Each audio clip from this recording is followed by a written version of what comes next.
Hello बच्चों, मैं मेरठ से रितु त्यागी, केंद्रीय विद्यालय सिक्स लाइन्स पीजीटी हिंदी। आज जो हम पाठ पढ़ेंगे वह है स्पीति में बारिश। कक्षा 11वीं के आरओ भाग 1 से लिया गया है, गद्य खंड से है। इससे पहले वीडियो में हमने इस पाठ का सारांश पढ़ा था। अब हम कुछ प्रश्नों पर यहाँ बात करेंगे। सबसे पहले मैं अर्थ ग्रहण संबंधी प्रश्न लूँगी। आपको मैं एक अनुच्छेद पढ़ रही हूँ, उस पर आधारित प्रश्नों पर मैं बात करती हूँ। स्पीति हिमाचल प्रदेश के लाहौल स्पीति ज़िले की तहसील है। लाहौल स्पीति का यह योग भी आकस्मिक ही है, इसमें बहुत योगायोग नहीं है। ऊंचे दर्रे, कठिन रास्ते के कारण इतिहास में कम रहा है। अलंघ्य भूगोल यहाँ इतिहास का एक बहुत बड़ा कारक है। अब जबकि संचार में कुछ सुधार हुआ है, तब भी लाहौल स्पीति का योग प्रायः वायरलेस सेट के ज़रिए ही है, जो केलंग और काजा के बीच खड़कता रहता है। फिर भी केलंग के बादशाह को भय लगा रहता है कि कहीं काजा का सूबेदार उसकी अवज्ञा तो नहीं कर रहा, कहीं बगावत तो नहीं करने वाला। लेकिन सिवाय वायरलेस सेट पर संदेश भेजने के वह कुछ भी नहीं कर पाता।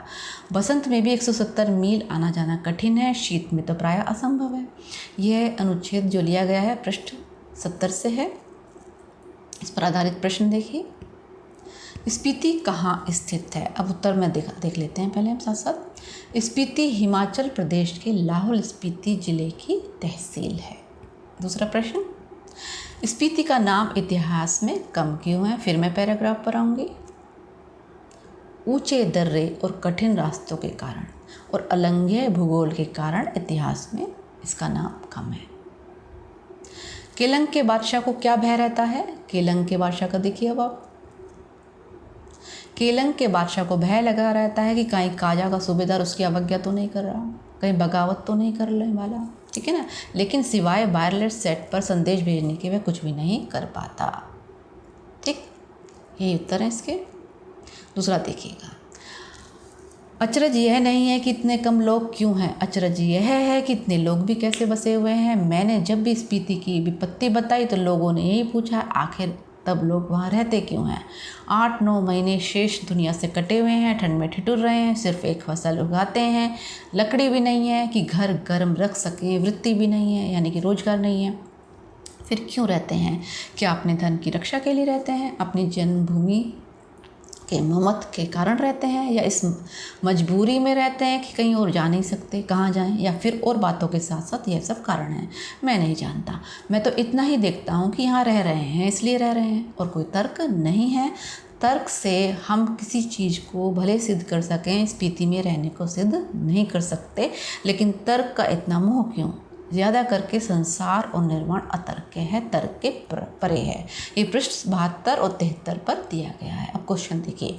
लेखक को स्पीति में लोगों के रहने पर आश्चर्य क्यों है? ये देखिए हमारा उत्तर। अचरज यह नहीं है कि इतने लोग कम लोग क्यों हैं, अचरज यह है कि इतने भी क्यों हैं। भाई क्यों हैं देखिए, क्योंकि ना तो वहाँ पे रोजगार के साधन है, ना वहाँ पे जो भौगोलिक स्थितियाँ हैं वो भी विकट हैं, आना जाना मुश्किल है, और फसल भी बहुत अच्छी नहीं है, तो कुछ भी नहीं है इनके पास। तो अचरज तो है ही कि ये लोग कम क्यों हैं, यहाँ पर रह क्यों रहे हैं। स्पीति में कौन सी कठिन परिस्थितियाँ हैं? अब देखिए, जो सारी परिस्थितियाँ कठिन कौन कौन सी हैं। भौगोलिक स्थिति, यहाँ फसल का यानी खाने पीने की अच्छी सुविधाएं नहीं हैं, फसल अच्छी नहीं होती, बारिश नहीं होती, दुर्गम इलाका है, आना जाना बहुत मुश्किल है, रोजगार के साधन नहीं है। संसार और निर्माण अतर्क के क्यों? देखिए अतर्क के थोड़ा स्पेलिंग आपको मिस्टेक हो सकता है दिखाई दे, थोड़ा टाइपिंग मिस्टेक है। तो संसार और निर्माण अतर्क है कि यहाँ पर हम उसमें तर्क नहीं दे सकते। कोई कुछ कहता है, कोई कुछ कहता है, ये सबका अपना अपना अनुभव है। तर्क से परे की चीज़ें हैं ये, यहाँ पर तर्क नहीं गढ़ सकते आप, ठीक है। और चलते हैं, एक और देख लेते हैं। ये नहीं, हम दूसरा देखते हैं एक और। मैं ऊंचाई की माप के चक्कर में नहीं हूँ, ना इनसे होड़ लगाने के पक्ष में हूँ। वह एक बार लोसर में जो कर लिया सो बस। इन ऊंचाइयों से होड़ लगाना मृत्यु है। हाँ, कभी कभी उनका मान मर्दन करना मर्द और औरत की शान है। मैं सोचता हूँ कि देश और दुनिया, मैदानों से और पहाड़ों से युवक युवतियाँ यहाँ आएँ और पहले तो स्वयं अपने अहंकार को गलाएं, फिर इन चोटियों के अहंकार को चूर करें। उस आनंद का अनुभव करें जो साहस और कुव्वत से यौवन में ही प्राप्त होता है। अहंकार का ही मामला नहीं है ये माने कि चोटियाँ बूढ़े लामाओं के जाप से उदास हो गई हैं, युवक युवतियाँ किल्लोल करें तो यह भी हर्षित हों। अभी तो इन पर स्फीति का आर्तनाद जमा हुआ है, वह इस युवा अट्ठास की गर्मी से कुछ तो पिघले। यह एक युवा निमंत्रण है। पृष्ठ 74 क्वेश्चन देखिए। लेखक क्या नहीं चाहता तथा क्यों? लेखक क्या नहीं चाहता? लेखक यह नहीं चाहता ऊंचाई के माप के चक्कर में नहीं है, वो नहीं चाहता कि इनसे होड़ लगाया जाए। ने जो लोसर में जो कर लिया, जो उसका अनुभव ले लिया, सो बस। आगे देखें, लेखक किन्हें यहाँ बुलाना चाहता है? क्यों? लेखक युवा लोगों को यहाँ बुलाना चाहता है, इसलिए बुलाना चाहता है कि ताकि वो यहाँ आएँ, थोड़ा किल्लोल करें, हर्षित हों, तो यहाँ के लोग भी उनसे मिल करके खुश होंगे, उनको देख करके खुश होंगे। लेखक के अनुसार माने की चोटियाँ उदास क्यों हैं? लेखक के अनुसार माने की चोटियाँ उदास इसलिए हैं क्योंकि बूढ़े लामाओं के जाप से उदास हो गई हैं। यहाँ के भूगोल के कारण, यहाँ के बर्फ़ के कारण यहाँ पे दुख जमा हुआ है, इसलिए ये चोटियाँ उदास हैं। तो ये तो थे अर्धग्रहण संबंधी प्रश्न। अब कुछ हम वैसे प्रश्नों पर बात करती हूँ मैं आपसे। देखिए, इतिहास में स्फीति का वर्णन क्यों नहीं मिलता? यही कुछ देखिए, मैंने आपको जो अर्धग्रहण संबंधी में बताया था वही कुछ इसका आंसर है। स्पीति हिमाचल की पहाड़ियों में एक ऐसा दुर्गम स्थल है जहाँ पहुँचना सामान्य लोगों के वश में नहीं है। संचार माध्यमों एवं आवागमन के साधनों का अभाव है, अतः यहाँ दूसरे देशों की जानकारी नहीं होती या दूसरे क्षेत्रों की जानकारी नहीं होती। स्पीति का भूगोल अलंघ्य है, साल में 8-9 महीने बर्फ़ तथा संसार से कटा हुआ है, इसलिए यहाँ इसका जिक्र भी बहुत इतिहास में नहीं आता है। तो मानवीय स्थितियाँ गतिविधियाँ कम हैं, इसलिए इतिहास में इसका जिक्र नहीं आता, इसलिए प्रायः स्वायत्त रहा। स्पीति के लोग जीवन यापन के लिए किन कठिनाइयों का सामना करते हैं?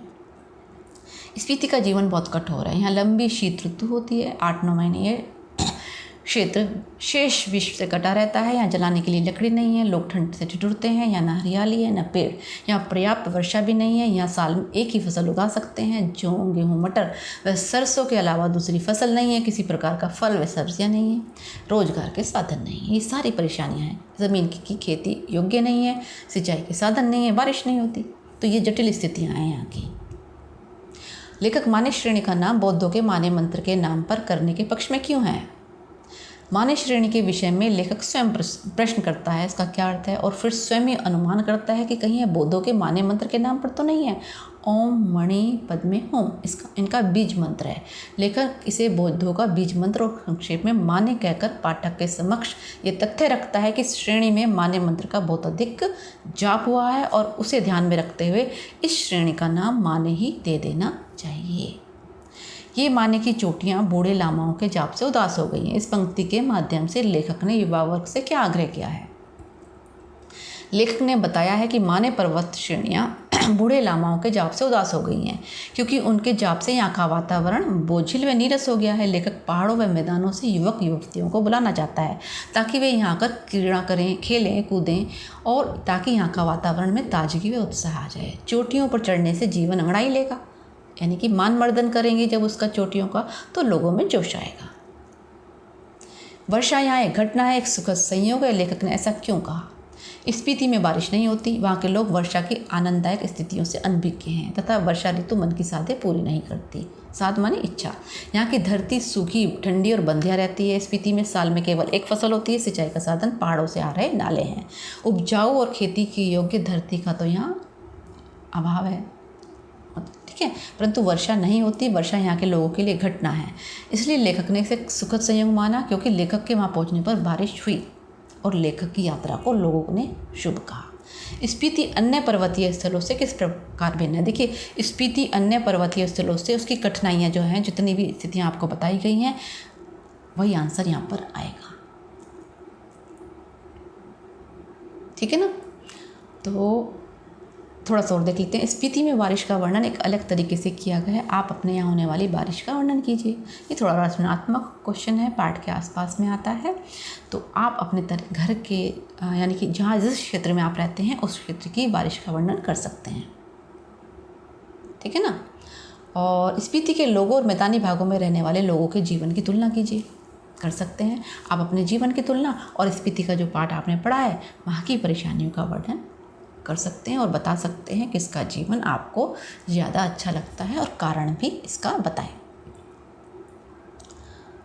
लेखक ने स्पीति की यात्रा लगभग 30 साल पहले की थी। इन 30 सालों में क्या स्पीति में कुछ परिवर्तन आया है? अब इस विषय में आप थोड़ी खोज कर सकते हैं, जान सकते हैं और इसके विषय में एक रचनात्मक उत्तर लिख सकते हैं। ठीक है ना?